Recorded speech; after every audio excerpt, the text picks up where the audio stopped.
갈라디아서 3장 25절 말씀 제가 봉독합니다. 믿음이 온 후로는 우리가 초등교사 아래에 있지 아니하도다. 아멘.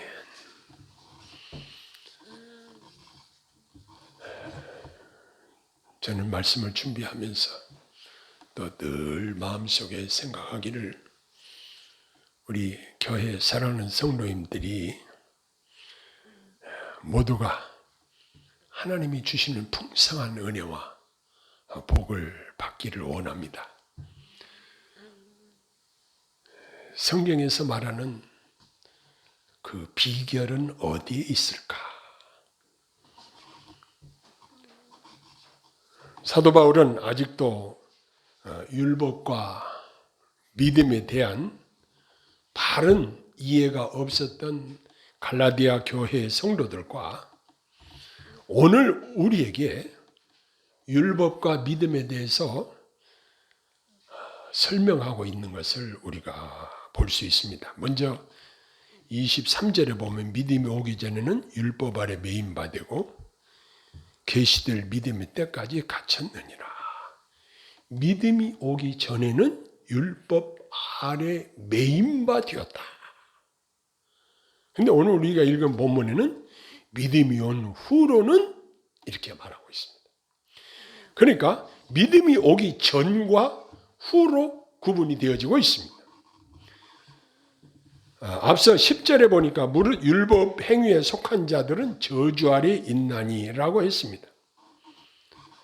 율법은 그것을 어긴 사람들에게 죄의 싹슨 사망이라고 선고하고 있습니다. 율법은 이렇게 사람을 정죄합니다. 그러나 더 이상 생명을 가져다 줄 수는 없습니다. 다만 사람으로 하여금 율법을 통해서는 생명을 얻을 수 없음을 깨달아 하나님의 은혜의 필요성을 절감하게 하고 새 생명을 주시는 예수 그리스도께 인도하기 위한 목적에서 주어진 것이라는 사실입니다. 그래서 율법은 우리의 죄를 깨닫게 하고 그리스도께 인도하는 몽학 선생이다. 우리가 전에 보던 성경에서는 몽학 선생으로 번역이 되어 있는데 그게 어려운 이야기라고 해서 우리가 보는 개역성경에는 초등교사로 번역이 되어 있습니다. 그러므로 이제 과거 구약시대처럼 생명이 없는 율법을 의지하지 말고 생명을 주시는 예수 그리스도를 믿고 의지하라는 말씀입니다. 우리 그리스도인들이 믿음을 가진 후로는 우리가 주목해야 될 것이 있습니다. 항상 주님의 은혜만을 바라보아야 합니다. 그리스도를 향한 믿음은 우리에게 구원의 은혜를 주심을 확신하게 하는데 복음서의 기록을 보면은 자주 율법적인 사고를 가진 유대 종교자들의 기록이 나옵니다. 마태복음 15장에 보면은 바리새인과 서기관들이 예수님께 나와서 이런 이야기를 했습니다. 당신의 제자들이 어찌하여 장로들의 전통을 범하나이까? 떡 먹을 때 손을 씻지 아니하나이다. 라고 했을 때 예수님은 그들에게 뭐라고 말씀하시냐면 너희는 어찌하여 너희의 전통으로 하나님의 계명을 범하느냐. 예수님은 그들을 향해서 외식하는 자들이라고 책망하시고 뭐라고 말씀하시냐면 이 백성이 입술로는 나를 공경하되 마음은 내게서 멀도다. 사람의 계명으로 교훈을 삼아 가르치니 나를 헛되이 경배하는도다. 이렇게 경고의 말씀을 주셨습니다. 그리고 그들에게 말씀하십니다. 듣고 깨달으라. 입으로 들어가는 것이 사람을 더럽게 하는 것이 아니라 입에서 나오는 것이 사람을 더럽게 하는 것이니라. 이런 말씀을 하셨습니다. 다른 곳에서도 예수님께서는 바리새인, 서기관, 율법사들에게 화 있을지언정 이렇게 말씀하시면서 그들이 율법주의적인 생각으로 다른 사람들을 평가하고 정죄하고 고발하고 판단하는 식의 사고방식을 예수님께서는 싫어하시고 강하게 비판하신 것을 보게 됩니다. 우리가 잘 아는 그 탕자의 비유에서 보면은 아들이 자기 아버지에게 내 분깃을 나에게 주세요. 보통 유산은 부모가 죽은 뒤에 자녀들에게 상속이 되는 것인데 이 아들은 먼저 내게 내 분깃을 주세요. 그래서 그 아버지는 그 아들에게 주었습니다. 근데 그것을 가지고 먼 타국에 가서 허랑방탕하고 다 그것을 허비해버리고 이제는 아무것도 없는 거지가 됐습니다. 식사 때가 되어서 돼지 먹는 그 쥐염 열매로 배를 채우고자 했지만 그것도 여의치 않았습니다. 그 아들이 생각을 했습니다. 내 아버지 집에 가면 먹을 것도 많고 품꾼도 많은데 나는 여기서 주려 죽는구나. 내가 이제 내 아버지 집에 가서 나를 품꾼의 하나로 여기소서 해야지 하고 자기 아버지 집에 갔습니다. 아직 집에 도착하기도 전에 아버지는 자기 아들이 오는 것을 보고 달려나가서 그 아들을 안아주고 대환영을 했습니다. 그리고 사람들에게 이야기했습니다. 좋은 옷을 내어다 입히고 살진 송아지를 잡아서 잔치를 베풀고 손에 가락지를 끼워주고 이제 온 동네 사람들을 모아놓고 잔치를 했습니다. 이 아들은 잃었다가 얻은 아들이다.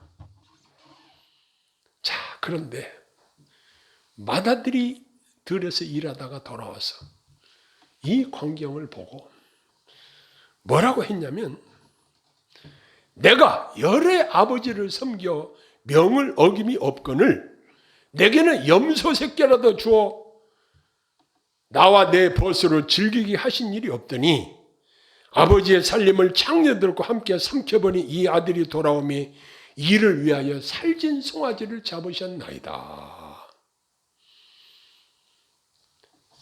라고 항변을 했습니다.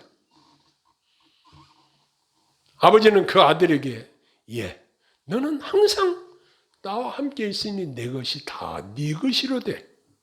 이 내 동생은 죽었다가 살아났으며 내가 잃었다가 얻었기로 우리가 즐거워하고 기뻐하는 것이 마땅하다 하니라. 이렇게 기록하고 있습니다. 여기서 맏아들의 사고방식은 바로 율법적인 사고방식입니다. 아버지가 동생에게 후대하고 은혜 베푸는 것이 아주 못마땅한 거예요. 그래서 아버지에게 따지고 대들었습니다.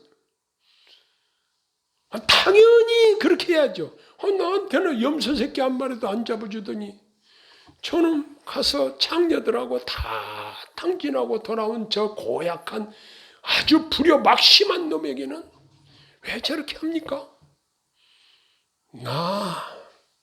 기분 나빠요, 아버지. 이것이 정상적인 사람의 생각 아닐까요? 그러나 아버지의 생각과 아들의 생각은 달랐어요. 아버지는 행한 대로 갚으시지 않고 탕자에게 기대 이상의 놀라운 은혜를 베푸신 것입니다. 그 아버지가 누구십니까? 그 비유에서 나온 아버지는 우리의 아버지 하나님이십니다. 할렐루야. 그러면 우리들은 아버지처럼 은혜롭게 생각하고 사람들을 은혜롭게 대하면서 살아야 할까요? 아니면 여기 마다들처럼 정죄하며 율법적인 생각으로 사람들을 대우하며 살아야 할까요? 어느 편에 속해서 살아야 할까요? 우리 주변에서도 이러한 율법적인 사고를 가진 분들이 교회 안에도 상당히 많이 있다는 사실입니다. 또 마태복음 12장 1절로 8절을 보면 예수님이 제자들과 함께 들에 가다가 제자들이 안식일인데 밀밭 사이를 지나다가 밀 이삭을 비벼서 먹은 적이 있습니다. 이것을 본 바리새인들이 율법적인 사고로 예수님에게 대해서 지적질하는 말을 하는 것을 기록하고 있었습니다. 예수님은 다윗의 이야기를 하시고 또 안식일에 제사장들이 성전 안에서 안식을 범하여도 죄가 되지 않는다는 그 율법을 너희가 알지 못하느냐? 이렇게 말씀하시면서 나는 자비를 원하고 제사를 원치 아니하노라. 나는 인자는 안식일의 주인이니라. 이렇게 말씀을 하셨습니다. 안식일에 일을 하면 안 된다. 그런데 예수님의 제자들은 밀밭에서 이삭을 비벼 먹었다. 일을 했다. 그러니 안식일을 범했다.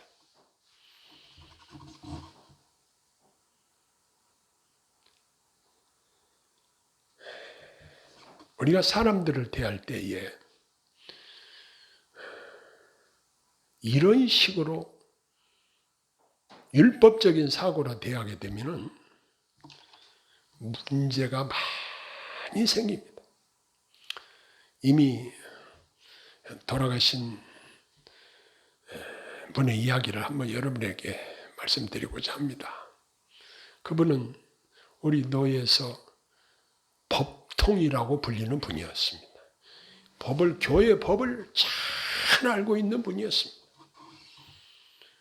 그리고 그분이 말하면 누구든지 꼼짝을 못해. 왜냐하면 그분이 법에 대해서 가장 잘 알고 있는 분이었기 때문에 그렇습니다. 그분은 목회도 열심히 해가지고 교인들을 한 1000명 정도 모인 그러한 교회를 목회하면서 그 교회에서 부목사로 수십 년 동안 충성했던 목사님을 담임 목사로, 유임 목사로 세우고 본인은 원로 목사로 앉게 되었습니다. 그런데 그 일을 누가 했냐면 본인이 다 주도해서 그 일을 했습니다. 그런데 그 이후에 이분이 그 담임 목사님이 지금 심호하는 것이 불법이라고 이야기를 했습니다. 법을 잘하는 분이니까. 그 당시 총회 법에 부목사가 담임 목사가 되는 것이 안 되는 것으로 법으로 정해져 있었습니다. 그렇기 때문에 당신은 불법이다. 그래서 결국 어떻게 했냐면 유임 투표를 다시 해서 다시 유임식을 하는 이러한 그 후임으로 심호하는 목사님에게는 어마어마한 상처를 입힌 것입니다. 지금도 그 목사님 저하고 비슷한 나이 또래인데 목회가 기쁘지 않다고 그래요. 그런데 아무도 그 어른, 그 목사님을 가까이 하지를 않습니다.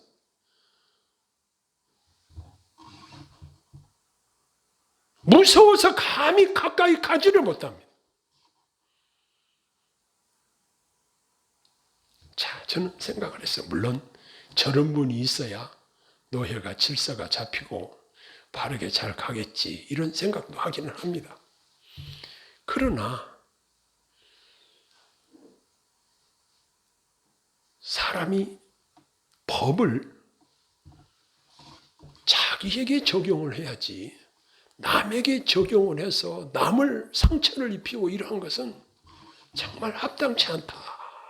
이런 생각을 저는 깊이 하게 되었습니다. 물론 우리가 이 땅에 살면서 헌법도 지켜야 되고 민법, 상법, 도로교통법 여러 가지 법규들을 잘 지켜야 됩니다. 그러나 항상 법으로 다른 사람을 정죄하는 것은 결코 아름답지 못하다는 사실을 발견하게 됩니다. 구약 성경에 보면은 신명기 28장에 여호와의 율법을 준행하면 순종하면 들어가도 복이요 나가도 복이요 순종하는 자에게 주시는 복을 쫙 열거하고 있고 후반부에 보면은 불순종하는 자에게 임하는 저주에 대한 내용이 열거가 되어 있습니다. 자, 그러면 한번 그 율법의 잣대로 우리 자신을 한번 살펴볼까요? 정말 주의 말씀이 얼마나 순종하면서 살았나요? 아니면 얼마나 불순종하면서 살았나요? 불순종하면 그건 저주요 죽음밖에 없습니다.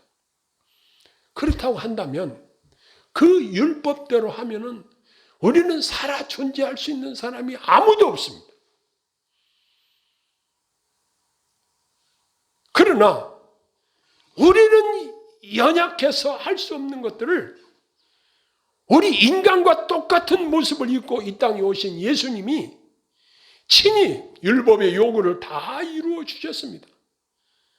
율법에서 죄의 싹은 사망이라고 했기 때문에 내가 사망의 형벌을 받아야 될 것을 예수님이 대신 형벌을 받으심으로 말미암아 우리가 죄사함을 얻고 하나님을 아버지라고 부르게 되고 천국 백성이 되었다는 이 놀라운 은혜를 우리로 깨닫게 하시고 그것을 믿고 섬기게 되었습니다.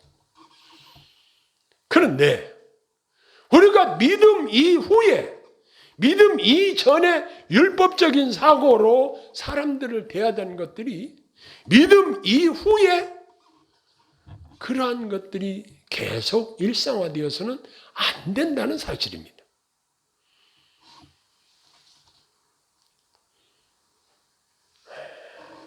복음서에서 예수님이 강하게 비판하던 사람들이 누구였는가? 유대 율법주의자들이었습니다. 율법을 자기들은 지키지도 못하면서 다른 사람이 어기면 인정사정 없이 정죄하고 고소하고 돌로 쳐 죽이고 해야 한다고 주장하는 자들을 향해서 예수님께서는 회칠한 무덤이라고 그들을 책망하기도 하셨습니다. 오늘날 한국교회 지도자들의 일부가 가르침이 다분히 율법을 지켜 행하면 복을 받는다 이렇게 가르치는 경우들이 많습니다. 그러나 율법의 역할은 예수님에게로 인도하는 몽학선생 역할 그 이상이 아니라는 사실입니다.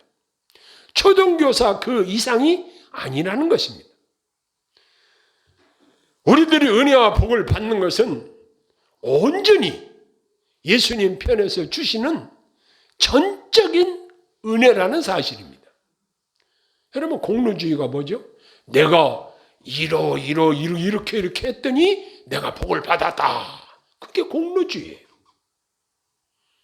내가 무엇을 잘했더니 복을 주셨다라기보다는 예수님께서 전적인 은혜로 내게 복을 주셨다. 이렇게 말을 하는 것이 맞다고 생각됩니다. 더욱 우리의 구원에 있어서 조금이라도 나의 공로가 개입된다고 한다면 우리에게 은혜 베푸시는 주님의 전적인 은혜로 말미암은 구원에 대한 도전이 되는 것이고 하나님께서는 이 율법주의, 공로주의 이러한 것들을 싫어하십니다. 중세 로마 가톨릭에서 사람들의 행위를 강조해서 어떤 일들이 벌어졌었냐면 베드로 대성당을 건축하기 위해서 면죄부를 팔았죠. 이것은 아무리 정당화하려고 해도 잘못된 일이었습니다. 어떻게 돈으로 죄 용서를 받을 수 있을까요? 안 되는 일이죠. 오늘날도 그릇된 지도자들이 율법적인 가르침으로 교회를 키우고 많은 업적을 남긴다고 해도 하나님이 그들을 인정하실까요?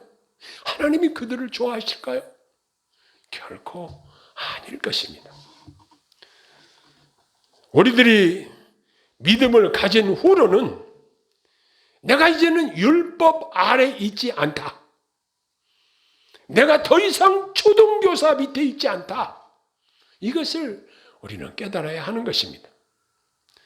누가 우리를 율법으로 정죄해도 아무 걱정이 없는 이유는 우리 예수님이 내 대신 율법을 다 준행하셨고 친히 의로우신 재판장이 되신 주님이 우리에게 은혜의 옷을 입혀주시고 우리를 책임져 주시니 누가 우리를 송사하겠습니까? 이제는 더 이상 초등교사인 율법에 얽매이지 않는다는 사실입니다.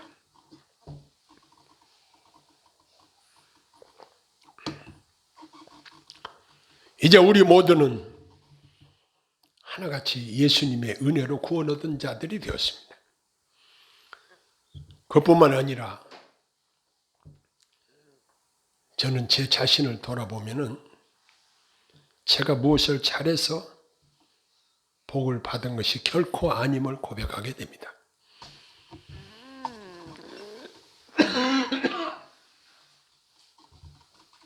한마디로 말해서 내가 복을 받은 것은 복을 주시는 예수님의 전적인 은혜입니다.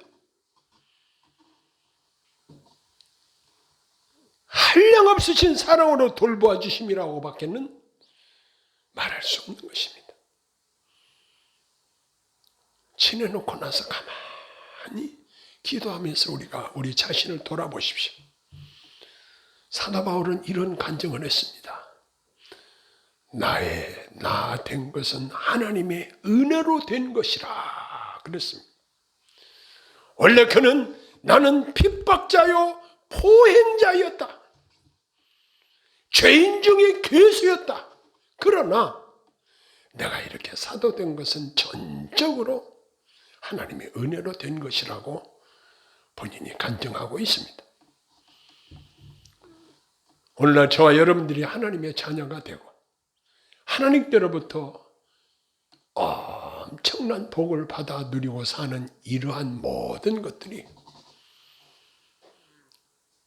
내 공로에서 기인된 것이 아니고 내가 무엇을 잘해서 그렇게 된 것도 아니고 하나님 편에서 일방적으로 무조건적으로 전적인 주권적인 능력으로 하나님이 우리에게 베풀어 주신 놀라운 은혜라는 사실밖에는 할 말이 없습니다.